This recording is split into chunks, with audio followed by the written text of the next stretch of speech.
तो friends movie की story start होती है एयरपोर्ट से, जहां हमें जुबिन को दिखाया जाता है जो वहां किसी का वेट कर रहा होता है। और फिर वो वहां नाजू को कॉल करता है जो कि पार्टी इंजॉय कर रही होती है। और यहाँ हमें जुबिन की बातों से आइडिया होता है कि नाजू उसकी फियोंसी है और वह एयरपोर्ट पे उसी का ही वेट कर रहा है। लेकिन नाजू की बातों से लगता है कि वो अब जुबिन में इंटरेस्टेड नहीं है, सो वो उसकी कॉल कट करके अपनी पार्टी कंटिन्यू करती है। यहाँ पे इन सब की बातें पास खड़ा फ्रंट डेस्क ऑफिसर भी सुन रहा होता है और वो जुबिन से कहता है कि सर वो नहीं आने वाली, तो जुबिन अकेले ही वहाँ से चले जाता है। यहाँ पास्ट के एक सीन में हमें दिखाया जाता है कि जुबिन बड़े ही प्यार से नाजू को शादी के लिए प्रपोज कर रहा होता है, लेकिन नाजू यहाँ भी उसको रिजेक्ट करके चली जाती है। खैर इसके बाद जुबिन दिल टूटे आशिकों की तरह यहाँ वहाँ शहर में क्लब में भटकना शुरू कर देता है और यहाँ क्लब में जुबिन की मुलाकात रूबी से होती है।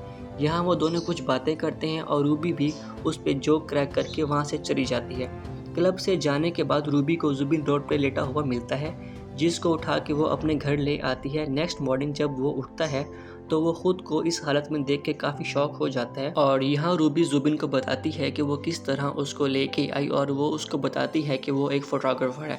फिर वो दोनों साथ बाहर हैंग आउट करने जाते हैं। यहाँ वो रूबी को बताता है कि उसकी फियोंसी नाजू ने उसको छोड़ दिया है क्योंकि वो उसको बहुत बोरिंग लगता था, जिस पे रूबी उसको किस करती है जो जुबिन को भी अच्छा लगता है। देन जुबिन अगेन नाजू को कॉल करता है, बट वो उसको यही कहती है कि जुबिन को अब मूव ऑन कर लेना चाहिए as it's not working between them. जिसके बाद जुबिन बहुत अपसेट हो जाता है, जिसका मूड लाइट करने के लिए रूबी उसको अपने वर्क प्लेस पे ले जाती है जहाँ फिल्म की शूटिंग हो रही होती है। रूबी उसकी और अपनी सेल्फी लेके इंस्टा पे अपलोड करती है ताकि वो नाजू को जेलस कर सके और ये प्लान सच में वर्क करता है।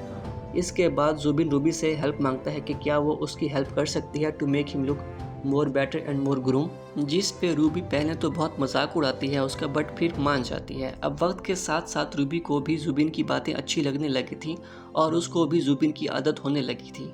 वो एक दिन जुबिन को बताती है कि उसका ड्रीम है कि वो अपना कैफ़े बनाए जस्ट लाइक हर फादर, और जुबिन उसको बताता है कि इस time she don't have enough money for it, तो वो ये सब कैसे करेगी। फिर वो उसके फादर के बारे में पूछता है, जिस पे वो बात को चेंज कर देती है और जुबिन को ग्रूमिंग टिप्स देने लग जाती है और बहुत ही सरकास्टिकली वो मोटिवेट भी कर रही होती है और वो एक दूसरे के बहुत करीब आने लगते हैं। बट फिर वो दोनों ही एक दूसरे को संभाल लेते हैं और अपने आप को रोक लेते हैं। फिर वो जुबिन की कॉलेज टाइम वाली एक्स गर्लफ्रेंड से मिलने जाते हैं क्योंकि रूबी जुबिन को मज़ीद अच्छे से जानना चाहती है, so she can help him better way. फिर वो उसकी एक्स गर्लफ्रेंड से मिलते हैं। यहाँ जुबिन अपनी एक्स से पूछता है कि वाई शी लेफ्ट हिम, तो वो उसको बताती है कि she left him because he is too much into time table like robot. वो बताती है कि तुम हर चीज़ को बहुत रोबोटिक वे में लेते हो, that's why I left you because you were too boring that time. यहाँ वो जुबिन को बताती है कि तुम अब पहले की तरह नहीं रहे, you are a complete change person now, काश पहले भी ऐसे होते तो शायद हमारा ब्रेकअप नहीं होता।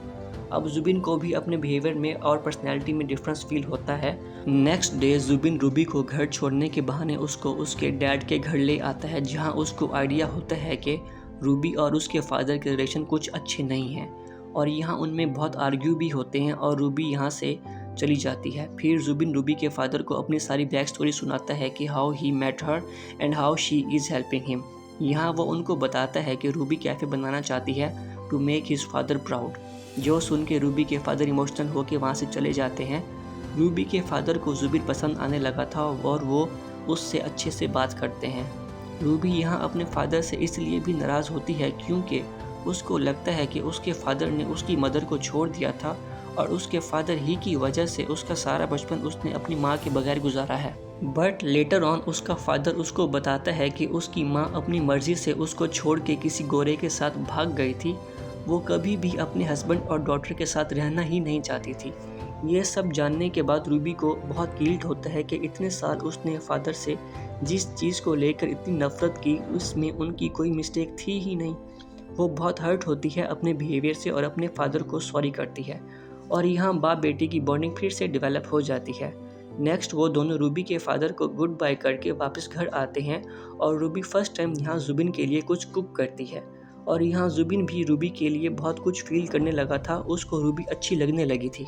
यहाँ वो दोनों साथ टाइम स्पेंड कर ही रहे होते हैं कि वहाँ अचानक नाजू भी आ जाती है और दोनों को इतना क्लोज देख के शॉक प्लस जेलस हो जाती है और यहाँ रूबी और नाजू के बीच में कुछ बैंटर हो जाता है और यहाँ नाज़ू कन्फेस करती है कि she actually start feeling jealous, that's why वो यहाँ आई है। यहाँ नाज़ू रूबी को बताती है कि she was totally drained from Zuben's boring lifestyle, that's why उसने उस वक्त उसको छोड़ दिया था, बट नाउ अब वो बहुत चेंज हो गया है और I want him back. Ruby Nazu की ये सब बातें सुन के वहाँ से जुबिन को गुड बाय बोल के चली जाती है। जुबिन भी अगेन नाज़ू के साथ अपनी न्यू लाइफ स्टार्ट कर चुका होता है। फिर नाज़ू जुबैर को शादी के लिए प्रपोज करती है, बट अब जुबैर उसको रिजेक्ट कर देता है क्योंकि उसको लगता है कि he can not trust her anymore, क्योंकि वो पहले भी उसको डंप कर चुकी होती है। और वो नाज़ू को सॉरी बोल के वहाँ से चला जाता है और सीक्रेटली रूबी को फॉलो करने लगता है, क्योंकि अब वो रियलाइज़ कर चुका होता है कि वो नाज़ू से ज़्यादा रूबी को पसंद करता है और उसी के साथ लाइफ स्पेंड करना चाहता है। और वो रूबी से मिलने जाता है और रूबी ने अपने फादर के साथ मिल के अपना कैफ़े स्टार्ट कर लिया होता है और अब वो अपने फादर के साथ ही रहती है। और यहाँ वो रूबी को प्रपोज कर देता है और वो दोनों वहीं सेटल हो जाते हैं। तो फ्रेंड्स, ये थी पूरी मूवी की स्टोरी। मूवी का नाम है ख्वाबों का झमेला। अगर आपको मेरी एक्सप्लेनेशन पसंद आई तो काइंडली चैनल को सब्सक्राइब कीजिएगा, वीडियो को लाइक कीजिएगा। Thank you so much for your support. Take care.